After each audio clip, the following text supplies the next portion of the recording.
Gallery furniture and appliances, Sania തിയേറ്ററിന് എതിർവശം, Eramallur. Our sister concern, grand furniture mart, Eramallur. Grand galaxy, Thuravoor. നേര്യമംഗലത്ത്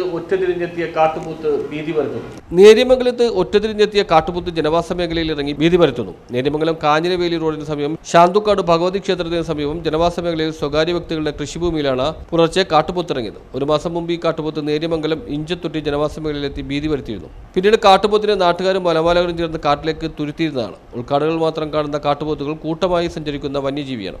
അപൂർവമായി മാത്രമാണ് ഇവയെ ഒറ്റയ്ക്ക് കാണാനാവും. അതുകൊണ്ട് തന്നെ കൂട്ടം തെറ്റിയിറങ്ങിയിട്ടുള്ള കാട്ടുപോത്തിന് വീണ്ടും ഉൾവനത്തിലേക്ക് എത്തുന്നതിനോ മറ്റ് കാട്ടുപോത്ത് കൂട്ടങ്ങൾക്കൊപ്പം കൂടുന്നതിനോ കഴിയാത്തതാണ് ഇത് ജനവാസ മേഖലയിൽ തങ്ങുന്നതിന് കാരണമെന്നാണ് വനപാലകരുടെ വിശദീകരണം. എന്നാൽ വനപാലകരുടെ നിഗമനങ്ങൾ സാങ്കേതികം മാത്രമാണെന്നും എപ്പോൾ വേണമെങ്കിലും വന്യജീവികൾ നാട്ടിലിറങ്ങാനുള്ള സാധ്യത കണക്കിലെടുത്ത് ജനവാസ മേഖലയിൽ അടിയന്തരമായി ഫെൻസിംഗ് സ്ഥാപിക്കണമെന്നും നാട്ടുകാർ ആവശ്യപ്പെട്ടു. News bureau, Kothamangalam.